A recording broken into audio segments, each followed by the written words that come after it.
We've all told a lie at some point in time, even if it was just a little white lie, despite the fact we ourselves hate being lied to. On this week's episode of the Infusion Breakdown Show, the Breakdown crew sat down amongst ourselves to discuss this topic. Why do people lie, and is it ever okay? Let's see what we came up with. Before we get started on today's episode, I'd like to introduce to you our Black-owned Business of the Week, where we showcase quality Black-owned businesses for you to support each week. This week's business is Mend the Heel, founded by James Harris, based out of Richmond, Virginia, where their mission is to bring awareness to the stigma surrounding mental health among men and underserved populations. James is also the founder of the Healing Hub, a wellness center that offers outpatient therapy, yoga, mindfulness, and financial resources to the community. Visit their website to order James's book, Man Just Express Yourself, as well as to learn about the other services that they offer. So the question we're going to have for today, is it okay to lie? And if so, under what circumstances? Comment below, let us know, okay? So before we actually start discussing this, I was reading a Medium article. This is kind of what prompted today's question. And so it was 6 scenarios in which it was okay to lie in your relationship. And I kind of picked out a few of those, and I want to run those by you to see how you felt about those. So the first of which was making them feel better over something that was insignificant. So your girl has a new hairstyle that you don't really care for. Would you be honest with her and let her know that, hey, I'm not really feeling this, or would you just keep it to yourself? I'm gonna say, I ain't even gonna lie. I've actually said when I won't feel and stuff. And the only reason why I say that is because women won't sugarcoat nothing with you. If your hairline is fucked up, they gonna let you know. If you I would say there was a point to where if there wasn't something I was feeling, then I could force myself to like it for their liking, and which would, persuade me into saying, all right, I actually like it. But I mean, if it's something I wasn't feeling, then I wouldn't sugarcoat it.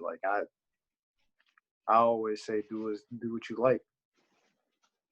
Don't really care about the responses to it. Josh, Yeah. you're muted. Yeah, I'm the same way. I would just tell the truth, to be honest with you. If I don't like it, I don't like it. I would be like, I don't like it, but if you think it's cool, that's cool. As long as you're happy with it, that's fine. That's straight. Yeah. The next one that I had that I thought was pretty interesting was being nice in one-offs. So in small, micro interactions with someone you might never see again. So you're at a party that you were taken to by your friends or something like that, and the host asks you, "Are you having a good time?" And you don't know the host, but you really don't like the party. Are you going to be honest and say, "Hey, I'm not feeling this. I'm not having a good time," or do you just keep it to yourself? I've never been asked that before, bro. Yeah, I don't think I've ever been in that situation. It doesn't have to be that exact situation. I'm saying something of that magnitude to where it's a one-off. I wouldn't say yes or no because I've never been in that situation before. Just because I might turn around and say oh yeah, I'll tell the truth, but then when that actually happens, I lie and say no, I'm actually enjoying my time or enjoying the time here. So I couldn't give you a straightforward answer. I mean, I think present day, with my mentality, I would be honest, but then again, I generally only converse with people that I have like-minded interests with. That doesn't mean that I don't converse with people that I don't have like-minded interests with, but I really don't expand on our potential friendship or acquaintanceship outside of that if you don't fall into that close friend category. I always say, oh, I feel like you could have did this better. It'll be yeah, I'll give you an and, but I won't sit here and oh yeah, man, I'm enjoying it, and the whole time I'm lying. I think I used to lie in a situation where I think Desmond was just talking about this, but if they would ask me if I'm enjoying myself in a situation, I would lie yeah, I'm enjoying myself, even though I'm not really enjoying myself. But as far as the exact situation, I don't think I'm really clear on what you're referring to, but I think I'm pretty really the same way as Des. I wouldn't just sugarcoat it and be like, oh yeah, it's all fun. I'll probably get feedback if feedback is due, Right. Yeah, and I wear my heart on my sleeve in instances like that. Lucas's mom will tell you 100 times that I've been in a situation or in an environment that I didn't care for, and you can see it on my face. So I don't feel like there'll be any reason to come up and approach me and ask me am I enjoying myself when on my face you can clearly see that I'm not enjoying myself. Typically, what I've seen people use it as a casual way of asking when they already know something's up. Like if you see your friend is with their head down in the corner or something like that, when everybody else is having a good time and they come up and ask you, "Hey, are you okay?" They know you're not okay because something's evidently off with but by your body language. But that's a way of transition to the question or getting to the root of the issue. And the last one was not telling your significant other every time someone else has flirted with you. Is that really a lie though, or is it just withholding information? That was on the list. I was curious what your thoughts were. Even if I did have a significant other, I wouldn't say that. I probably wouldn't let them know every time. There's no point. You feel the same, Des? I wouldn't.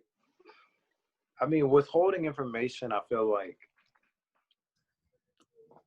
it's a white lie, I guess you could say.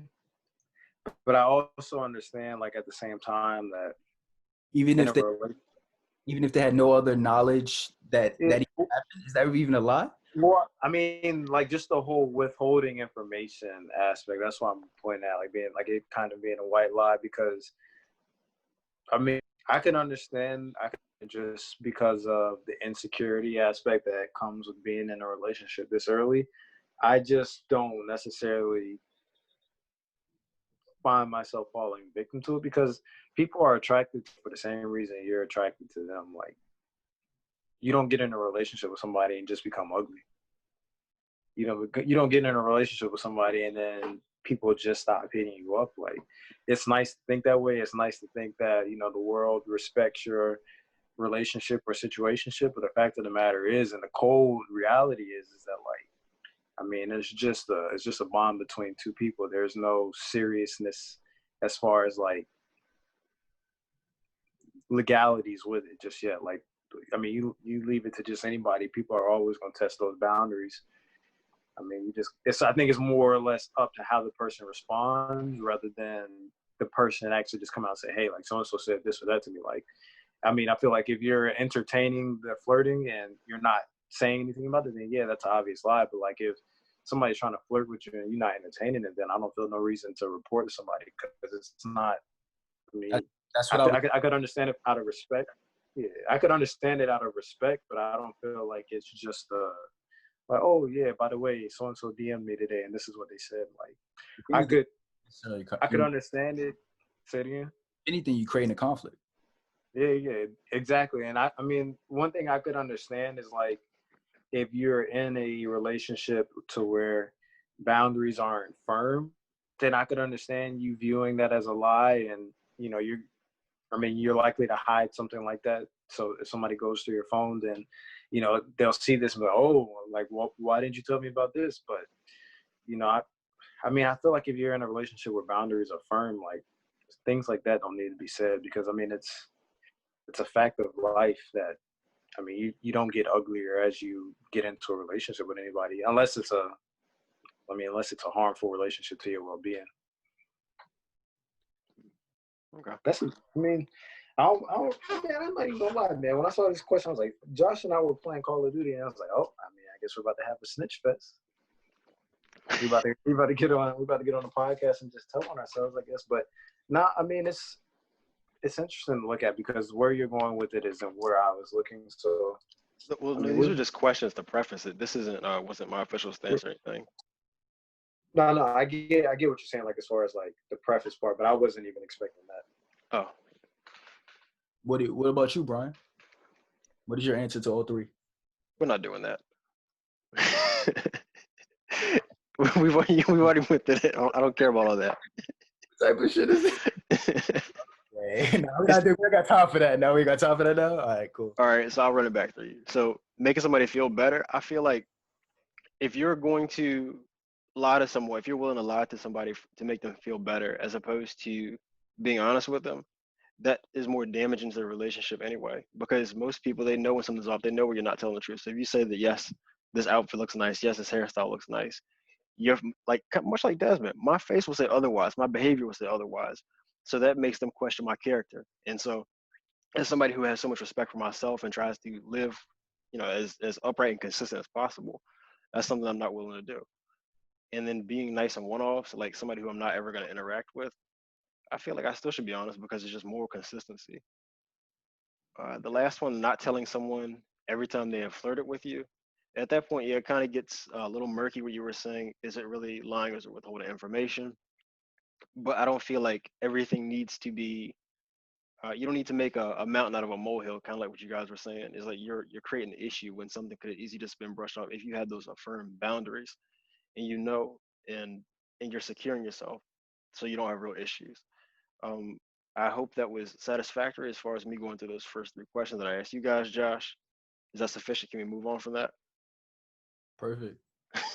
So when I was thinking about this, I was thinking, why do people lie? And so a few years ago, I actually came across a quote by John Gotti, who was an Italian mobster, and it was, "I never lie because I don't fear anyone. You only lie when you're afraid." And I think that's true. And it's not afraid in the sense of the individual who you're lying to, but the consequences. So some person who you're faced with the opportunity to tell the truth or disinform them, they have some kind of bearing on your well-being. So it may be some money at risk, or maybe just a job opportunity, or just anything where it has some kind of consequence that could weigh or can benefit or be to your detriment. So that's why we lie, because you have some kind of invested stake in it, and if you told the truth, you feel like that's compromised. And even that comes down, it trickles down to what Desmond was mentioning, white lies, which are more benign in nature. So with your girl not being able to cook and you telling her, well, you're afraid of hurting her feelings because you feel like if you were to be honest with her, that's it has a potential to blow up. But if you lie to her, you feel like, oh, that's not that bad. I just eat this one bad meal. Maybe her spaghetti's trash, and we just have something else the other 6 days of the week, and we cool. Like it's not that bad. But either way, there's still some element of fear that drives that decision. That's another problem I have with lying, because you're making choices in life based off of fear. And even more severe with bigger lies, people feel like they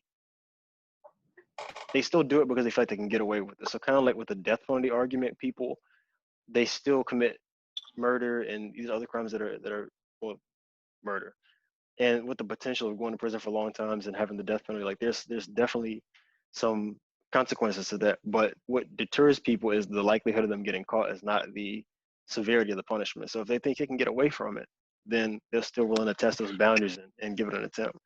So my official stance on lying is, I really don't, like, if there's something that I don't want you to know, I'll just be straight up and say, I don't want to talk about that. I'm not comfortable talking about that. We're not going to disclose that.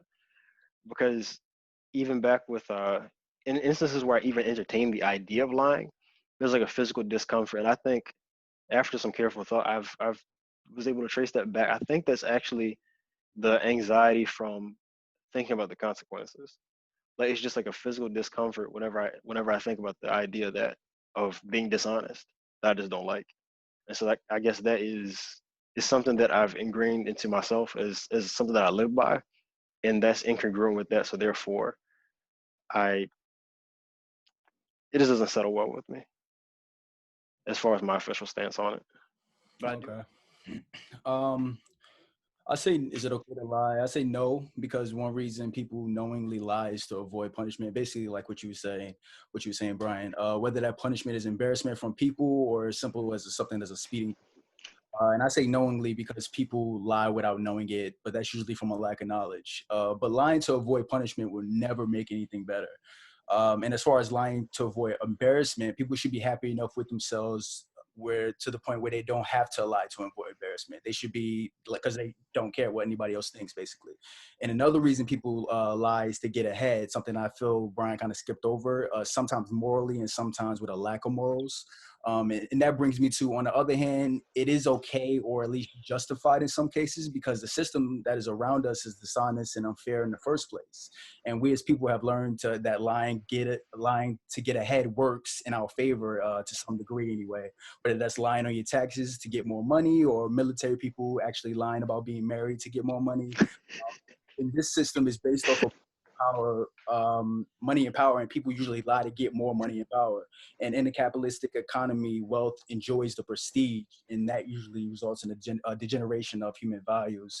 And I've actually seen a news report lately about people lying on the unemployment, like the unemployment office, lying to the unemployment office to get more money, like people with jobs still collecting unemployment to get more money. And that's the degeneration of human values. I mean, I say, no, you shouldn't lie on, I guess you could say in a micro level where it's against people and everything like that, but really on a it's more macro, I guess you could say it's justified because how the country is, how the system is anyway. Okay. So when you were talking about people lying to get more money, why do they do that? Do you think it's purely rooted in capitalism and the idea that they want money?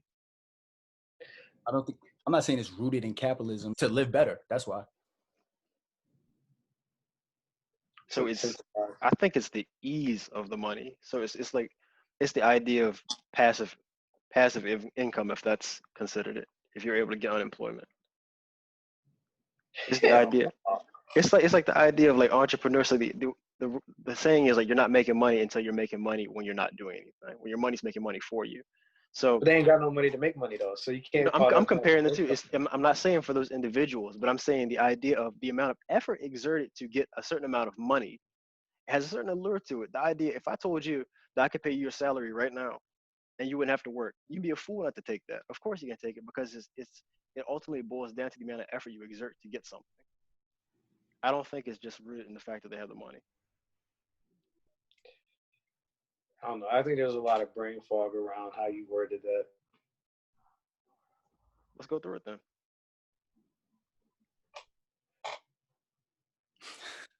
I mean, I feel like, for one, I my discrepancy with the comparison is just like with the idea of passive income. That's like people working for money to essentially have their money make more money for them. Like it's incentivized. Like they're actually getting from point A to point B, so point B to point C can fuel whatever further aspirations they have.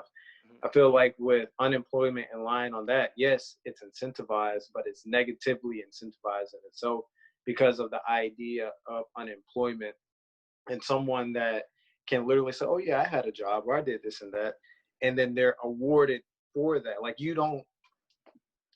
obviously you do have to be actively pursuing or looking for a job during your time on unemployment, but there's like a, I know there's definitely a time frame for it, but it's like a relaxed time frame. Like you're going to sit there and collect unemployment. It's like, I think it's 6 months, maybe longer than that. But you think about how much time you spend in 6 months. That's not a long time. Like you can say all you want to that, damn, this year has gone by really fast, but you've done a lot in that 6 month time frame. It's not like you just woke up one day and was like, damn, it's July 20th.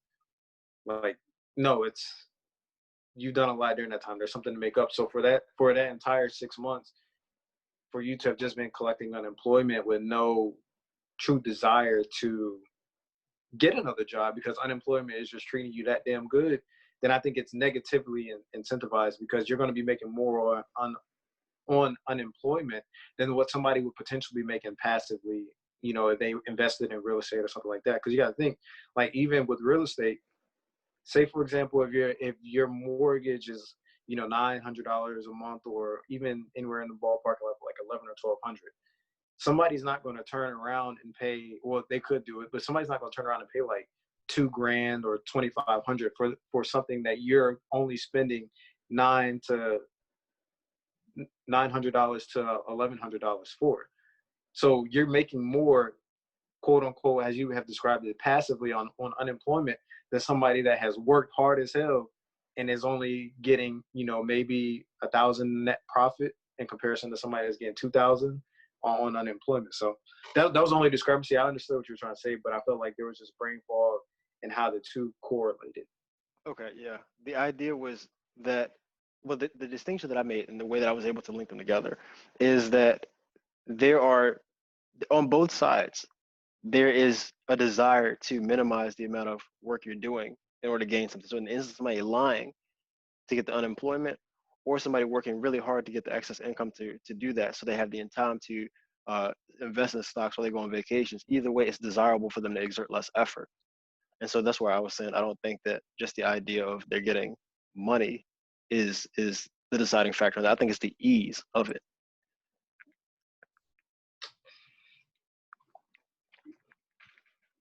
To an extent, I'll say that.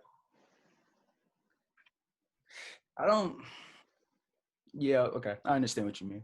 But I will say, though, that for the capitalist structure, it is something that is a result of capitalism. Like, I don't know, Bryan, Josh wasn't going to go like too in depth into it, but capitalism strives off of your cash cows at the top, making a shit ton of money off of your low labor workers at the bottom. So for the fact of the matter is like, if it should not even be a question that somebody who is working 40 hours a week plus overtime is making less than somebody that's collecting unemployment. Like, that's where your argument could come in and say, oh, it's the ease of making it. Yeah, it's the ease of making it, but then at the same time, like, it's like that because of the capitalist structure we're part of. Like, we all know for a fact that, cost of living is rising, but your rates are staying the same as far as your minimum wage. Like, that's goes hand in hand with the capitalist structure. So in part, it has something to do with it. And I think with the capitalist structure being, its foundation being incentives, like you get incentives for everything. You get incentives for owning land. You get incentives. What are the bonuses and stuff? Yeah, like you get incentives with everything associated with capitalism. So that's what I think it boils down to, not just the lying aspect, but the positive and negative incentives that come with the capitalist structure and how it negatively affects or positively affects things and it trickles down. Because unemployment definitely is one of those things that it positively affects, but there's negative incentives with it because people know how to exploit it. I'm willing to accept that. So what was your thoughts on the subject of lying? Is it ever okay to lie? I mean, I feel like I think we all think kind of equal for the most part when it comes to things that are on the basis of morality. I didn't necessarily want to answer it the same way you guys answered it. So what I was going to say was a lot of what I just said was lying in itself is part of the structure we're a part of. I think on a macro level, when we kind of see how there is not an even playing field for, anyone really, like, there's structures to white power, like, your white trailer trash isn't going to get the same, definitely no offense to, but I mean, that's your lower class whites are not going to get the same treatment as your upper class whites. Let's put it that way. So then the fact of the matter is that black people are looked at the lowest of lows for white people. The highest of blacks are looked at as the lowest, or similar to the lowest of lows as white people. And of course, there's some people that will break that barrier and get what they truly deserve. But nevertheless, like, there's a system that is not fair.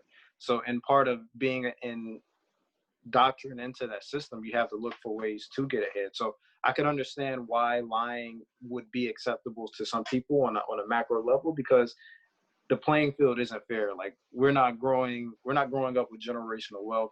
We're not growing up with neighbors being, Fortune 500 CEOs or successful business owners. Like, we're growing up with people that are trying to get ahead the same exact way we're trying to get ahead. So it's one of those things to where you kind of even the playing field. Like, you can't guarantee that, Johnny next to you is going to tell the whole truth and nothing but the truth when they're going in for that job offer, or if y'all are eyeing for the same girl. Like, sometimes lying is done to boost, like you guys said earlier, to boost somebody's image or to boost their clout or whatever it may be. Me personally, I've done a lot of lying throughout my life. Like, I'll be very, very blunt with it. And I think in part of it, lying definitely does boil down to parenting, in the sense, like, the society itself, breeds the type of parents you have. So for me, my parents have always been like straightforward. Like, this world is going to tear you apart. But they've also been, black parents who were raised by other black parents who did things in the form of, force. If you didn't do the right thing the way they told you to, then you got to whoop it for it.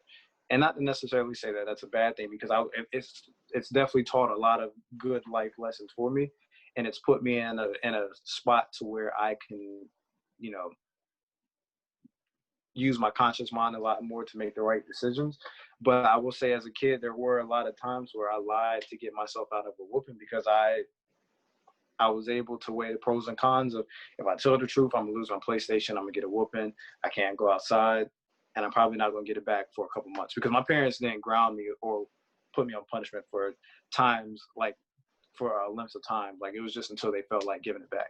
So for me, being since I never knew how long I was gonna lose my belongings or my possessions, I would lie to hold on to them a little bit longer. I will say that the fault in that, and then it's not necessarily the parents using the force as a way of disciplinary action, but the issue that you have with that is that you now have to create multiple lies to keep up with the lie that you already created. So this is where I'm more or less taking the conversation to say, okay, if you say that lying is good because it provides you some form of security or boost in life, then are you also taking into considerations the amount of lies you have to continue spewing to fortify the first lie you told? Because it's never I told a lie once and now I can keep saying the truth. Because if you lied about something, then you have to go back and keep readdressing that initial lie. It doesn't just boil away. Case in point would be like, if your parents are asking, are you studying? You say, oh yeah, I'm studying. Knowing damn well you've been playing Xbox for 40 hours a week. You take the test and then you get a C on it. And they're like, well, damn, you told me you were studying. Like, it just seems like you were just going to class and paying attention to what the teacher was telling you. But, you know, your grades aren't showing the results. And then you have to turn around and create another, like, oh, well, yeah, you know, I was studying, but there was this one part that I was struggling with. Well, did you ask your teacher for help? Now you're at a point where you decided you're going to tell another lie. Yeah, I asked her for help, but the way she explained it. No, I'm not. I didn't ask her for help because she's kind of not that good of a teacher, so couldn't really ask her. Now we gotta have a parent-teacher conference. But hold on, exactly. Think about. Okay, you know, you've been cutting up in class, so exactly. Bryan said parent-teacher conference. Now it gets to the point where we're like, damn, literally every lie that I told from September to December is about to unravel, and now I'm not about to get Christmas presents. Like, as children, I hate that. Did you ask your teacher for help? Fuck. like, come on now. You have to think about that stuff. And you have to think about how these little lies, like, they make us experts in lying. Like, children are really good at lying, but they're only good at lying because of fear of their parents' reactions. Like, even with me, like, I'll catch myself overreacting to something to my son that doesn't really even need a reaction at all. Or, like, if it deserved a reaction, it was something that was really like, sit down and talk to him, nice voice, instead of yelling at him, wanting to pluck him or wanting to whoop him or whatever. Like, you gotta think, man, like, kids are at that young age, they're the smartest they're ever going to be in their life. So they're going to learn perspectives. They're going to learn, you know, zero sum benefit. Like, they're experts at the zero sum game off the jump of just human interaction. They're experts at that before they even get to their higher education learning system to even learn what zero sum game is. They already know that off the rip, just based off of your parents' reactions. So you kind of got to think, like, man, is lying good? Absolutely not. But as Josh said, the capitalist system itself kind of has a reward for lying, like, indirectly has a reward for lying. And it doesn't just start at the top. Like, it typically starts at the bottom. It can start at the top and trickle down to the bottom, but it's an everlasting cycle, because, like I said, what starts at the top can affect parents, which essentially affect children, and then the children just, you know, they can just consistently, replaying it. They pass it down to their children. That's why I like the whole generational curses thing. Like, I'm a proponent of that. Like, don't get me wrong, my parents are, you know, top-notch parents, but there are some things that I take away from my time as a child, and I say, okay, this is something that I want to do better than what my parents did. Like, I don't ever look at parenting as like a competition, like, oh, I got to be a better parent than them. I'm just like, no, I'm gonna take everything my parents taught me, and then everything that I wish they would have done better, and apply that to my parents. Because there's definitely no book for it, but there's a lot of indirect damage that we do to children based off of our own ignorance of how the system works.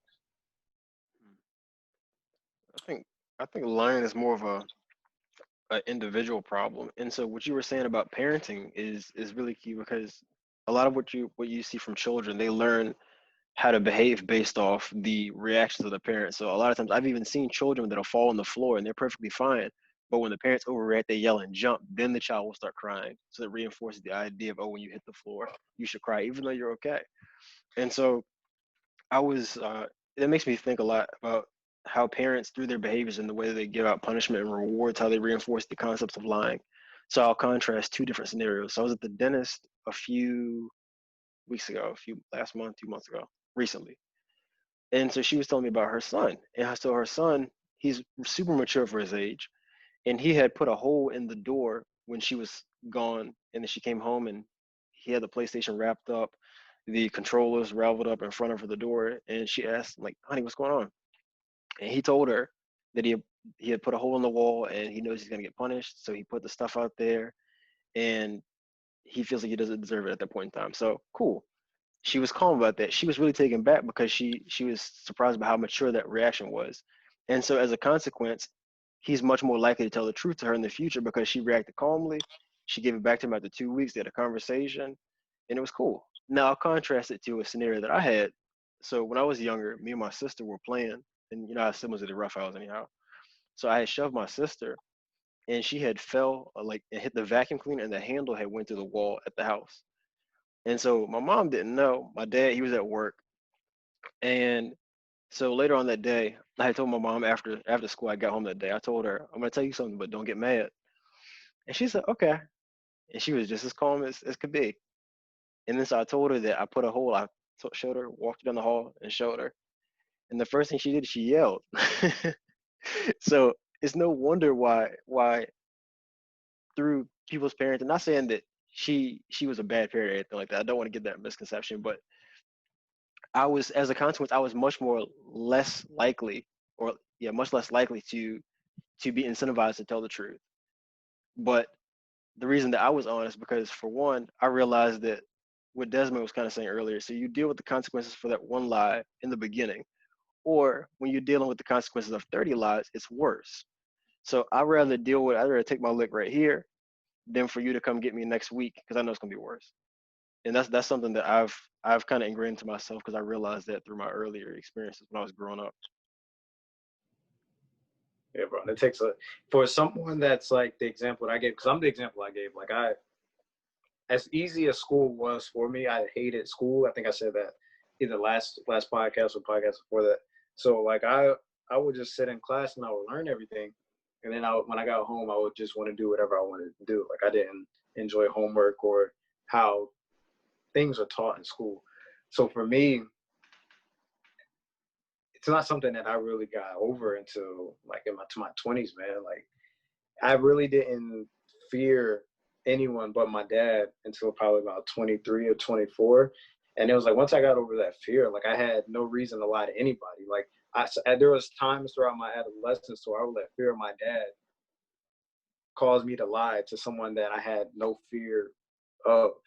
Like no fear. There was just that fear of consequences ingrained into my head that affected my relationship with other people that didn't even know my dad. Like it's just crazy to think about how one, not one situation, but one relationship can affect, ultimately, if not all, but I mean, a vast majority of your other relationships with people that you come in contact with throughout your life. What changed? When you said when you were 23, your perception of someone who used to fear, you no longer did. When I had my son and how we divulged that information, because it wasn't really like it wasn't something that I would recommend or I would do to anybody or advise to anyone. It was kind of like really, I got to a point in my life to where after I found out about my son and how we kind of disclosed but held some information in regards to, Sydney being pregnant, I kind of got to a point where like I began to evolve involuntarily. Like I started going through more things in life and more hardships. And it really was a result of passive behavior. And I think passive behavior is more or less like not wanting to take control of not just outcomes, but everything that's needed to produce an outcome. like intentions and things like that. So I got to a point to where I was just like, you know what? Being fearful of anything in life is going to hold me back. I'd much rather just strip myself of fear of anybody and just, and this is kind of why I say like I respect everyone until they give me a reason not to. So I kind of just replace that fear with just respect. Like I'll treat everybody how I would want to be treated until, you know, that respect and that trust is broken. And then in additionally to that, like I've actually sat back and I look at everything I've learned throughout my life and everything that I failed to apply. Cause like my dad is a retired lieutenant commander. Like he's given me all the tools I needed as far as like understanding people and how to manage, you know, relationships with other people, you know, whether it be through compartmentalizing or, you know, just being straight up. Like I learned that from him. So when I actually like applied that, it made human interaction a lot easier. And I say a lot easier because I think for a lot of the times, like human nature and humans in general, like they're very, very predictive and predictable. So, you know, when you can kind of get an idea and a feel for what people are going to do, like there's no reason to be fearful. There's no reason to, you know, tell white lies out of fear for how somebody's going to respond. Like, I think when you just live from within and then you let everything else manifest from outside, like you kind of, I don't know, man, you kind of just, you do your own damn thing. Like, and another thing is I've always said, like, when I die, if people cannot unanimously say that at my eulogy or whatever, if they can't play Frank Sinatra's "I Did It My Way," then I didn't live life just the way I wanted to. Like that's the type of life that I hope to live. It's like play Frank Sinatra's "I Did It My Way" at my eulogy or my funeral or whatever. And I know the only way to get to that point is to be just as transparent, honest, and absent of fear as possible. If you would have got rewarded, because I'm guessing you never got rewarded for telling the truth as a kid. If you would have got rewarded for telling the truth as a kid, do you think things would have been different? Yeah. I'm not even gonna lie. Yes. I remember. I can actually tell you the one time. But I can tell you the one time, bro. So I remember I used to stay at I don't know if I consider her a godmom, but she was a really close family friend. It was when I used to go to private school. And I remember I was sleeping at their house because my parents had to be to work way earlier than what time we had to be at private school. So I remember I was like 5 or 6 years old and I had peed in the bed. I didn't tell anybody, but obviously my close family friend, she found out and she told my mom. And my mom was like, well, if anything like that happens, you just need to tell us. And I didn't get in trouble. So I was like, okay, cool. So like a week later, I peed in the bed again and I told my mom. And she gave me a whooping when I told her. So that's one thing as a child that I vividly remember that that's when I can identify that as like a turning point to where I really wasn't like open to telling the truth off instinct. Like at that point, I can point to that time vividly when that happened. And that's part of the reason why, like, that's one of my childhood, I wouldn't say childhood traumas, but it's a childhood like milestones where or checkpoint. I can always look back at that time. It shaped how you handle future situations, at least based off your life experience up until that point in time. Mm-hmm. Yeah. What about you, Bryan? How often will you think for telling the truth? I feel like anytime I did, really. I mean, it's hard to think of real concrete examples, but I think that the biggest reward from that wasn't, you told the truth, so here's this new toy or something like that. It was more so, I like the respect aspect of it. It was when I told the truth, I was awarded more trust and I was allowed more responsibility. They knew that, hey, if something really happens, he's going to be honest with us. And then so that afforded me more freedom to do things like that. And so I feel like that allowed me to kind of mature mentally, or I don't know whether it was a consequence of being more mentally mature, but to differentiate the fact that if I'm honest, then I get more respect, I get more freedom, or if I'm dishonest, then I'm going to be on a closer leash. So it's like I had a very complex relationship. I was able to understand the implications of lying pretty early. Maybe not as in depth as I just described it, but I knew what worked, and I saw that when I'm honest, this is what happens. When I'm dishonest, this is what happens. Gotcha. Yeah, I was kind of the same way. But I think that was because I was the youngest, that I was able to see what they did and see like the result of their lies and their mistakes and everything like that. So I was able to learn that way. I think that was the biggest proponent of me being the youngest. I was able to learn a lot from my older siblings of what to do, what not to do, how to get on my mom's and dad's bad side, what to do that, what to do not to do that, and all that. So Do you feel like you had it easier than they did? Like you would get off easier for lying and misbehaving and doing things like that? nah, I wouldn't say that. No, I did lie less though, but I never got a lie. I got beatings, but no, it wasn't easier. If anything, the only reason probably it was easier because my mom was tired because by the time she got to me, because I was Exactly. probably the only reason why it was easier is like, okay, I don't want to deal with you. You got it. But I mean, I was able to learn like what was right and wrong, so I was pretty good on that aspect anyway. So they didn't really have to. Rotator cuff was tired. Not today, man. Get out of here. Shit, There was the book that Emmett had mentioned. I've started my second uh read slash playthrough. I got the audiobook version, The Subtle Art of Not Giving a Fuck. And so in one of the chapters, the author he's talking about, he was speaking with this Russian woman, and there was a cultural difference in between how we handle honesty. So in Russia, they tend to be more blunt about things, and they're very honest. If you ask their opinion on something, they'll tell you, "Hey, this looks stupid," but they're not saying it as a malicious attack on you, but they're saying it as if it's just factual, which I feel like that's exactly how it should be.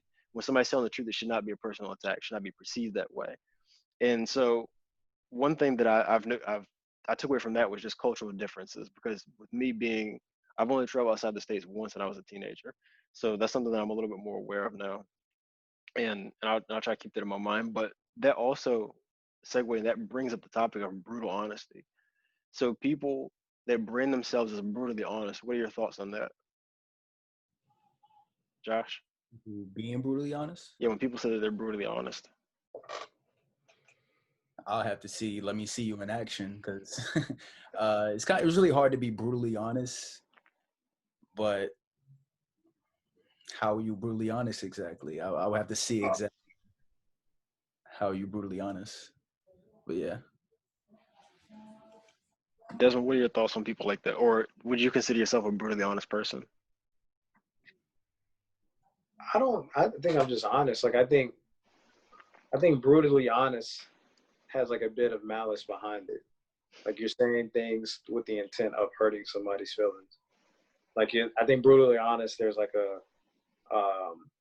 sense of perspective behind that, like how things look to you, and you have some ulterior motive to discredit or hurt somebody based off of what you perceive. Like I think there's brutally honest in the sense to where you'll say what needs to be said because nobody else will say it. I think that brutally honest off of that, description alone is often misconceptualized, but I think brutally honest, there's a lot more malice behind it than what us as Americans deem brutally honest. I think we look at somebody being really honest about their thoughts and opinions, and deeming that brutally honest instead of somebody that's speaking those same truths but with a bit of malice behind I agree. I think a large part of somebody who claims to be brutally honest, just a person who says something like that, that kind of indicates to me there's this, they take pride in the malice, and it's kind of like a game to them. It's gamified.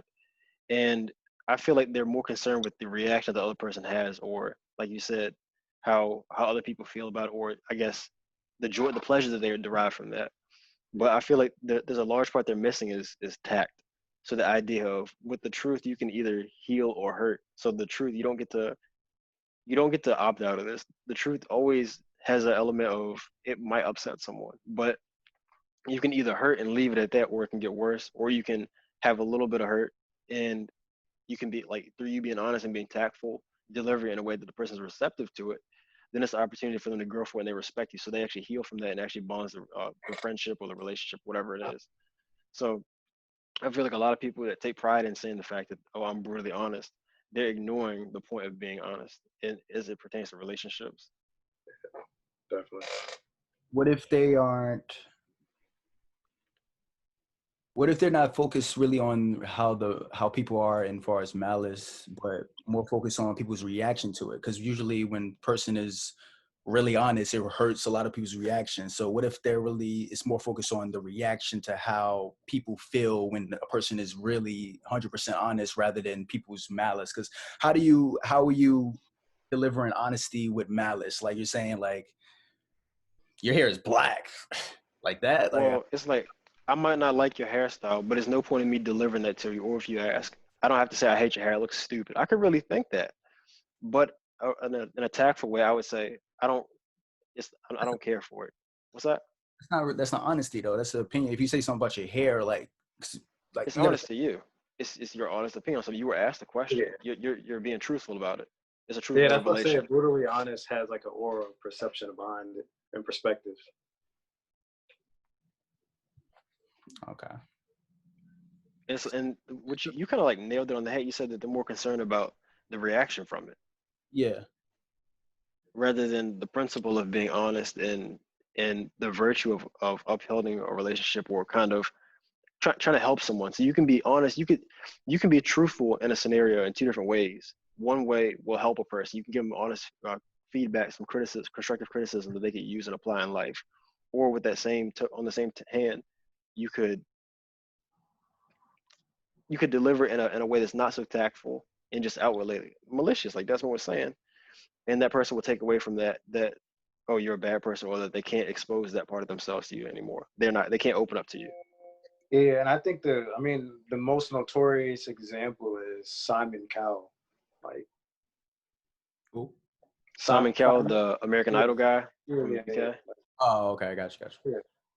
Like I Brutally think honest. him. I think with him you can kind of get a feel for what's honesty versus what's brutal honesty. Same way with Gordon Ramsay. Like they're able to, both of them are able to say when something sucks, but then when it gets to the comparison of like skill level and you ridiculing someone with someone's skill level to make them feel insignificant or small, then that's where that whole brutal honesty, because there's still a sense of honesty. Like if a product sucks, you're going to say it sucks. But if I say you're 25 years old and you have the skill level of a fifth grader, But if it sucks to but if it sucks to you, it might not suck to other people though. So is that? But in his but if example, your food, these are experts. yeah, like if your food sucks, I'm probably not the only one that thinks it sucks. But I get brutally honest when I tell you you have worse cooking skills than my German Shepherd who doesn't even know how to cook. Like that's where brutal honesty gets into effect, and there's malice behind it, because you're not just saying it to say like, oh yeah, like okay, you don't like it, but you're now saying it to say, okay, you don't like it, and now I'm gonna take it the extra yard so you can understand how much I don't like it.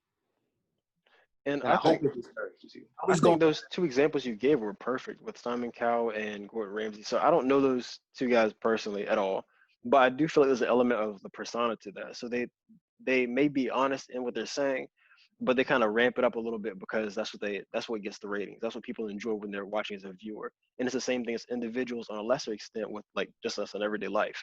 We don't have TV shows. That's the only difference. Okay.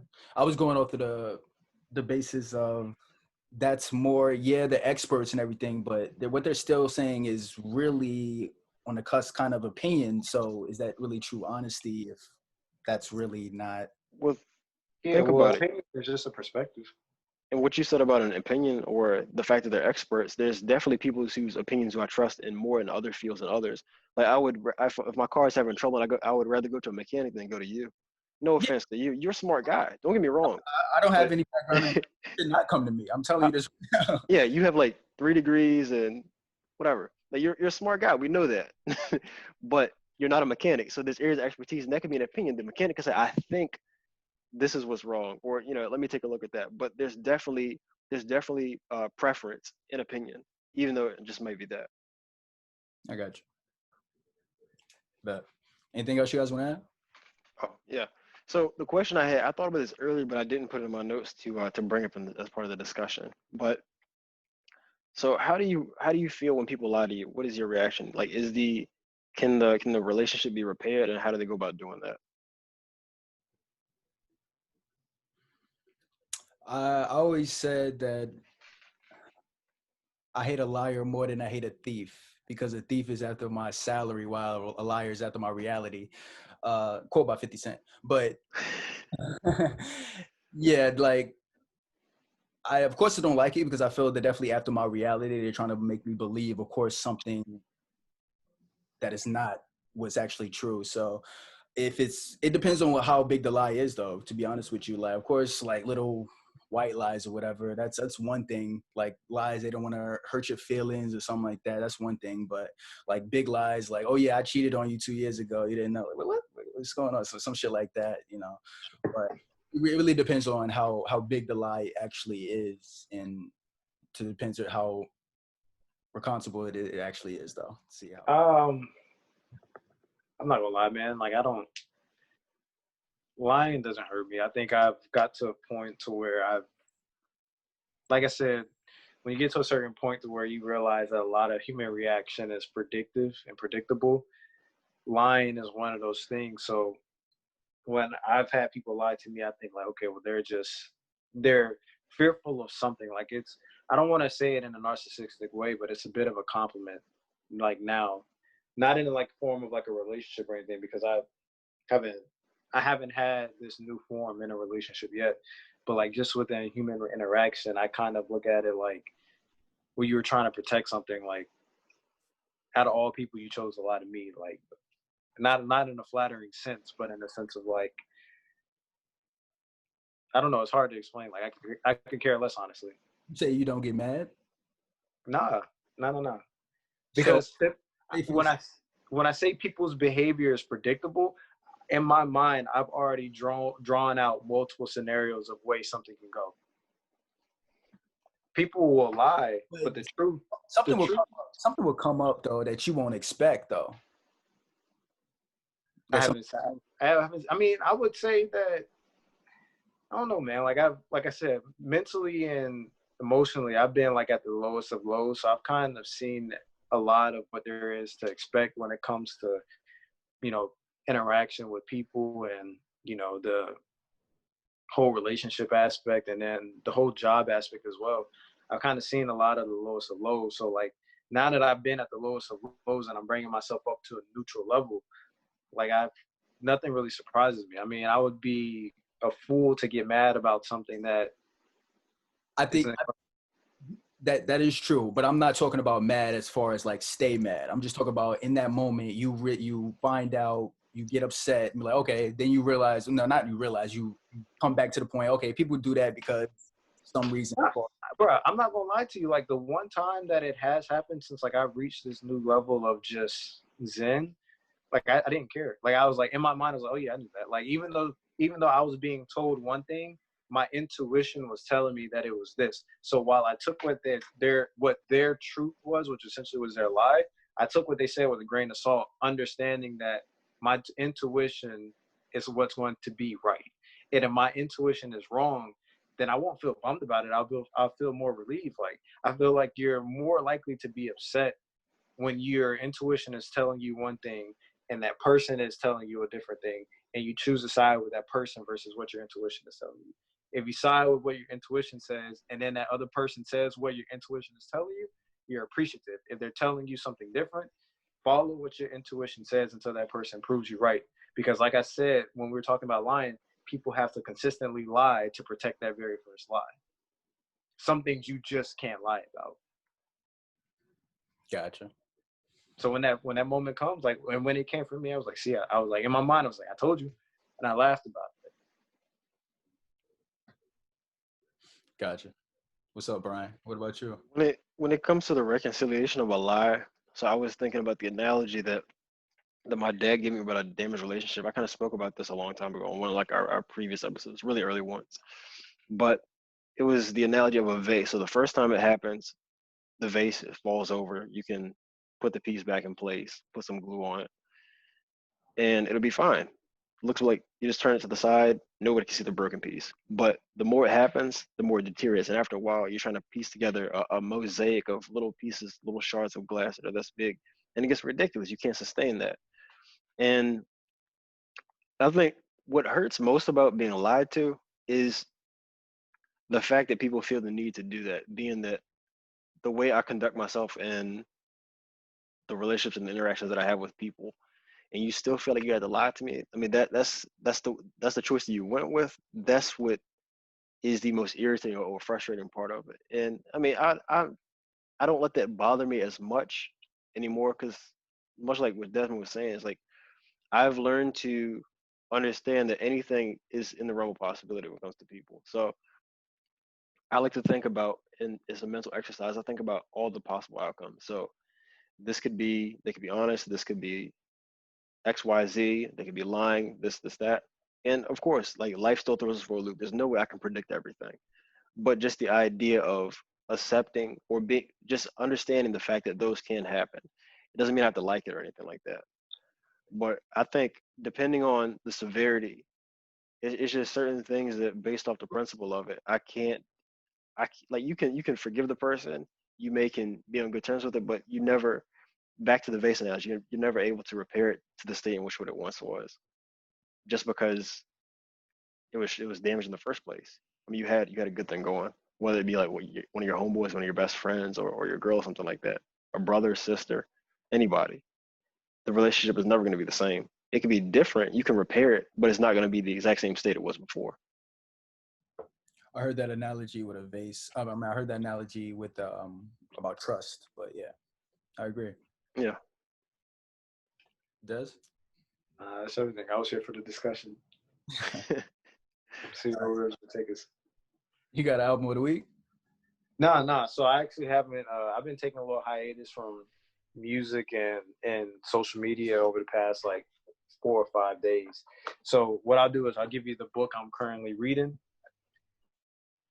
Young parent, idea you want to be a parent, or just somebody in their 20s. I recommend Rich Kid, Smart Kid. It's also by the author who made Rich Dad, Poor Dad, Robert Kiyosaki.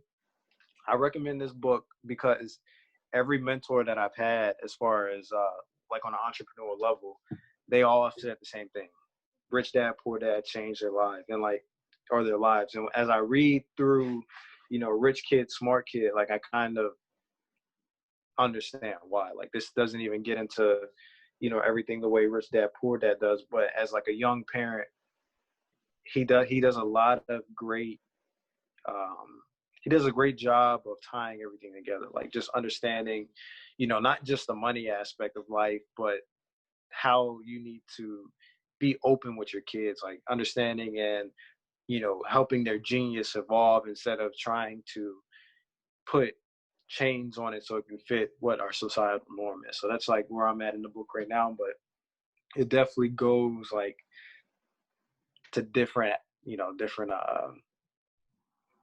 different parts that I couldn't think about on my own, per se. All right, bet.